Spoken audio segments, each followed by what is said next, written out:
Baik, halo semuanya. Perkenalkan, nama saya Ridho Erlang. Kali ini saya akan membuat video rangkuman dari mata kuliah Ethical Hacking dan Penetration Testing, dimulai dari pertemuan 9 hingga ke pertemuan 15. Baiklah, sekarang saya akan menjelaskan pertemuan 9, yaitu eksploitasi layanan MSSQL dan pivot directory.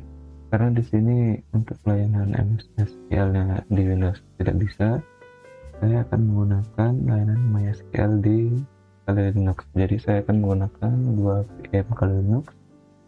Yang pertama VM untuk melakukan server dan satunya lagi untuk sebagai victim. Baik, ini adalah tampilan dari Kali Linux sebagai penyerang dengan alamat IP-nya itu adalah 192.168.56.101. Kemudian ini adalah tampilan dari Kali Linux sebagai victimnya dengan alamat IP 192.168.56.103.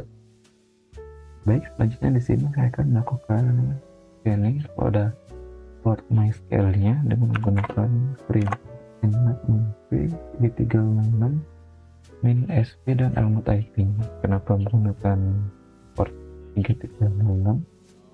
Karena di sini saya menggunakan MySQL atau MariaDB pada VM victimnya.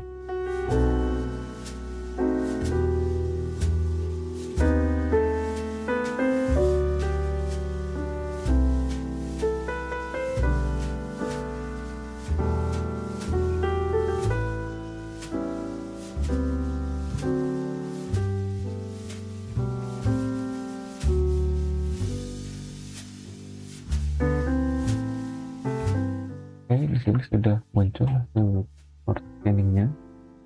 Bisa dilihat di sini port 3306 dalam keadaan terbuka atau open.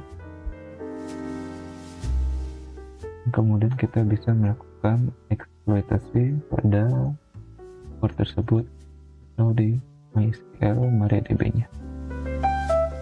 Oke, di sini karena port dari MySQL-nya terbuka, kita bisa langsung saja masuk ke dalam database-nya dengan menggunakan perintah MySQL minham dan alamat IP-nya dan menggunakan user root.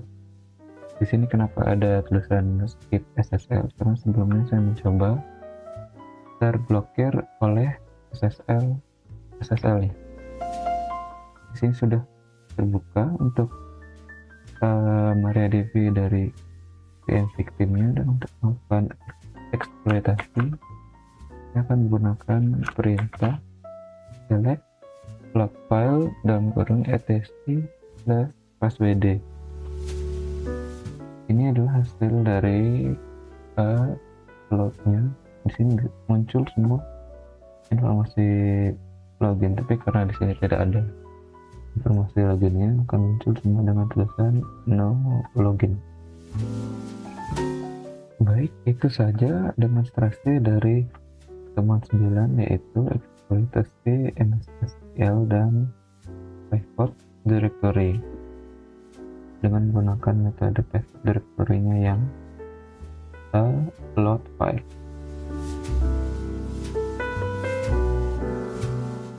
Baik, selanjutnya kita akan ke pertemuan 10, yaitu eksploitasi miskonfigurasi CMS terbuka. Di sini kita akan membuka Wireshark untuk melihat paket jaringan apa saja yang ada, yang kemudian akan digunakan untuk melihat data dari informasi paketnya. Di sini kita akan menggunakan internet 0. Untuk melihat konfigurasi CMS terbukanya, kita buka browser,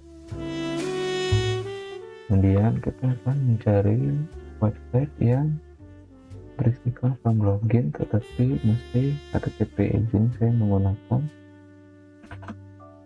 dari test app karena mesti berisikan form login yang HTTP.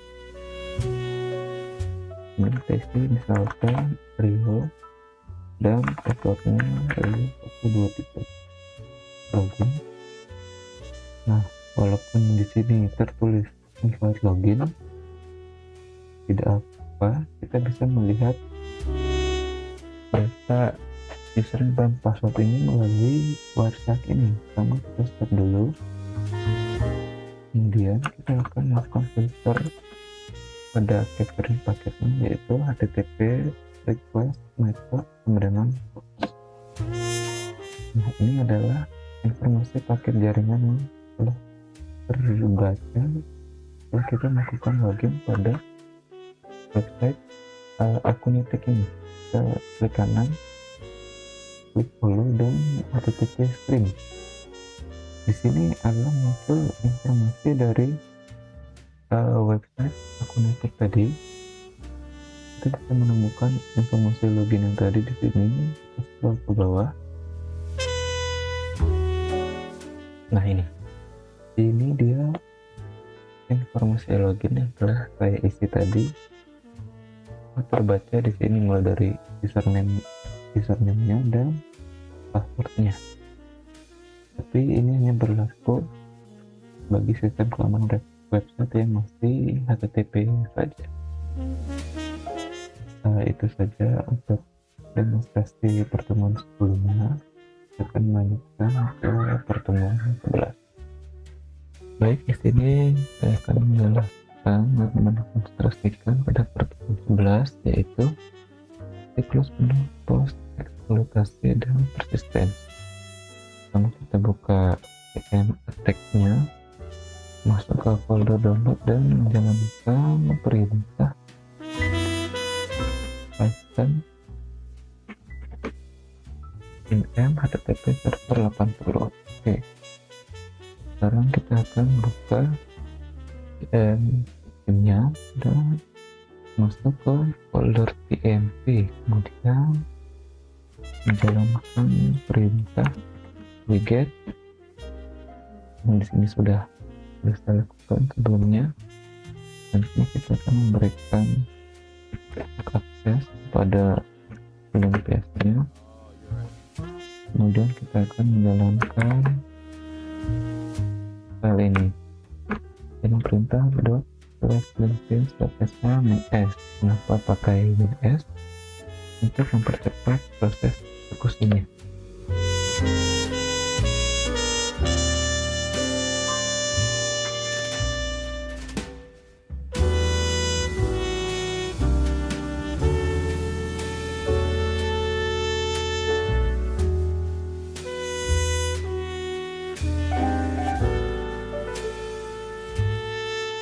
Di sini prosesnya akan sedikit lama, jadi kita akan menunggu sebentar.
Baik, perintah dari linksys sudah selesai. Ada beberapa informasi yang ditampilkan di sini, dan kita melihat persatu ya. Ini dapat digunakan untuk menjadi register atau root di VM attackernya. Kemudian kita akan melakukan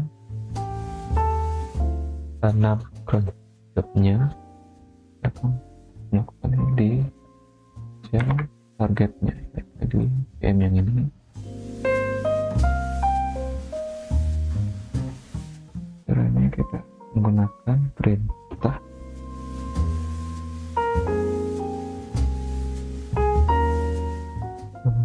from contact dan minl2 dev0 untuk penanaman from jobnya sudah selesai, dan ini saja yang dapat saya demonstrasikan pada pertemuan 11, yaitu siklus post eksploitasi. Saya akan lanjut ke pertemuan 12. Baik, di sini saya akan melanjutkan ke pertemuan 12, yaitu post eksploitasi dan Linux privilege escalation. Berdasarkan pertemuan sebelumnya, di pertemuan 11 kita telah menjalankan perintah linps. Nah, di dalam perintah tersebut kita dapat melihat user kita dapat berubah menjadi super user. Nah, caranya kita mengecek apakah user yang sekarang saya gunakan dapat menjadi super user atau root adalah dengan menggunakan perintah do minl. Nah, ini bisa kita lihat hasil dari perintahnya. User may run the following command on kali. Ini artinya user itu dapat menjalankan semua perintah yang ada di dalam kali Linux. Kemudian melakukan eskalasi privilege dengan menggunakan teknik gtfob dengan perintah sudo find exit/bin/sa-p. Nah, kemudian kita akan gunakan perintah UMI untuk melihat status user kita saat ini. Yang muncul ialah root. Kemudian untuk dapat menggunakan perintah id juga untuk melihat kita sebagai apa di dalam Linux ini. Dengan memanfaatkan parameter manipulasi sel dari dokumentasi gtfob, kita memaksa binary find untuk melahirkan sel baru seperti yang terlihat di layar saat kita ketik UMI. Yang muncul adalah user root karena privilege dari user root telah berubah menjadi user root. Untuk pertemuan 12 ini adalah demonstrasinya. Kita akan melanjutkan ke pertemuan 13. Baik, sekarang saya akan menjelaskan pada pertemuan 13, yaitu web app pen testing dasar dengan menggunakan asing. Sekarang kita akan membuka Kali Linux nya. Kita akan menjalankan perintah dari fuzzy, yaitu ffuf minw, dan terusnya bisa terlihat di layar. Kemudian kita klik enter. Kemudian kita dapat melihat perintahnya apa saja. Kita bisa membukanya di VM victimnya. Pada saat itu ini muncul beberapa data setelah kita melakukan fuzzing tadi. Ini ada tanggal 29 Juli pada pukul sekian. Kemudian akan membuka file yang ada di dalam VM victimnya. Sebelum itu kita akan memastikan data yang kita buka sama. Pada VM victim kita akan buka misalnya informasi user yang ada dalam database. Kemudian pada VM attack-nya kita buka di Firefox-nya. Di VM victim ini sudah ada file yang berisikan informasi user ini username, dan ada untuk menampilkan data-data ini. Melihatnya kita dapat langsung membuka di browser pada VM victimnya. URL-nya dapat lihat PTP dan alamat IP ke indeks PHP dari VM victimnya. Nah, bisa kita lihat di sini muncul file yang telah saya buat di VM victim sebelumnya untuk menguji apakah dapat diakses pada jaringan VM attacking. Kemudian kita juga bisa membuka file dari VM victimnya, contohnya etc/svd. Di sini muncul semua informasi dan data dari /etc/svd-nya. Kemudian untuk melihat user yang tadi, kita bisa gunakan perintah datanya ID sama dengan misal ID berapapun. Ini contohnya 1. Nah, kita dapat mengakses SQL dari VM victimnya. Di sini ada user yang ditemukan admin/Bumigora. Pada VM victim kan sudah ada ini admin_Bumigora terlihat di dalam VM attacking dan passwordnya juga. Gimana mau melihat user yang nomor 2, user Rio?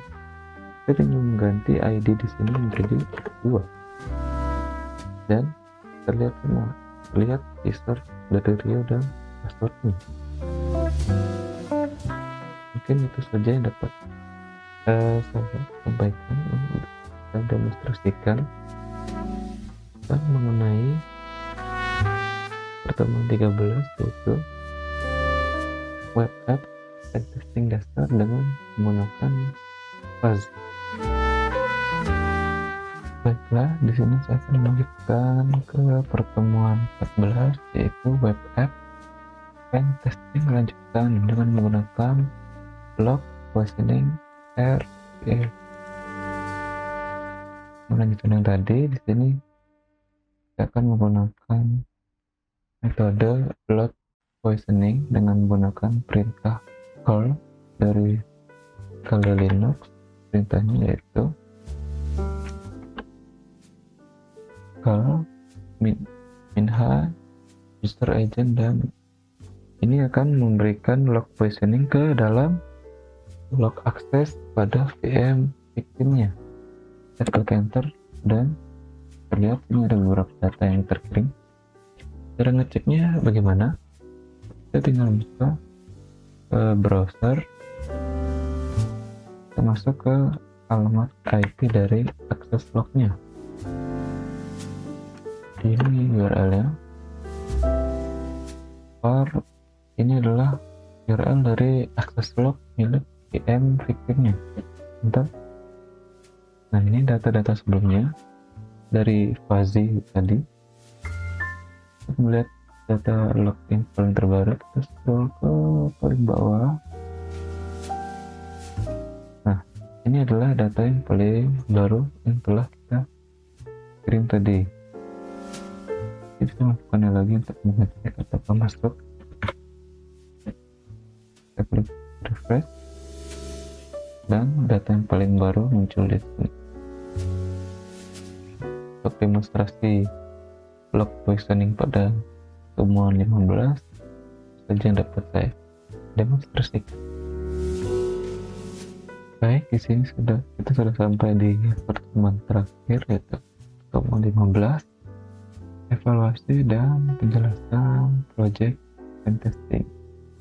Ini adalah laporan audit dari tata kelola taman infrastrukturnya. Yang pertama, penilaian risiko dari jaringan dan aplikasinya. Yang yang paling tinggi yaitu di pertemuan 14, yaitu Apache Log Positioning. Kemudian dampaknya itu ada penyerang dapat mengambil alih komando sistem operasi web server dari jarak jauh untuk merusak integritas sistem. Kemudian di vulnerable link kedua dengan tingkat risiko 7,8 ada di pertemuan 12, yaitu privilege escalation. Ini adalah kompromi akses. Pengguna lokal yang tidak memiliki privilege atau tidak memiliki akses root secara jelas dapat melakukan bypass kebijakan keamanan untuk naik atau upgrade aksesnya menjadi root. Kemudian yang ketiga adalah di pertemuan 13, itu local inclusion. Ini adalah kebocoran informasi sensitif seperti yang ada di database, yaitu /etc/password. Di sana tersimpan banyak sekali informasi yang sangat membahayakan bagi VM victimnya karena dapat digunakan untuk hal yang tidak baik dari VM attack-nya. Kemudian yang keempat di pertemuan 13 juga, yaitu SQL injection. Karena udah bocor informasi tadi, pada pihak attacker atau penyerang dapat merusak struktur query dari MariaDB untuk mengambil semua data pengguna hanya dengan mengganti struktur URL saja. Kemudian di kelima ada di pertemuan 9, yaitu vulnerability-nya itu dapat meremote MariaDB dari VM victimnya. Itu sangat cukup berbahaya karena penyerang dapat melihat seluruh isi database dari VM victimnya karena dapat diremote secara jarak jauh. Kemudian yang di keenam ada materi di pertemuan 11, yaitu Cron Job Persistence Backdoor. Ini adalah kegagalan kontrol akses karena sistem sudah TCP script otomatisasi terjadwal secara konstan yang memaksa server mengirimkan shell balik setiap 1 menit. Kemudian yang paling rendah yaitu di pertemuan 10, yaitu penyadapan jaringan,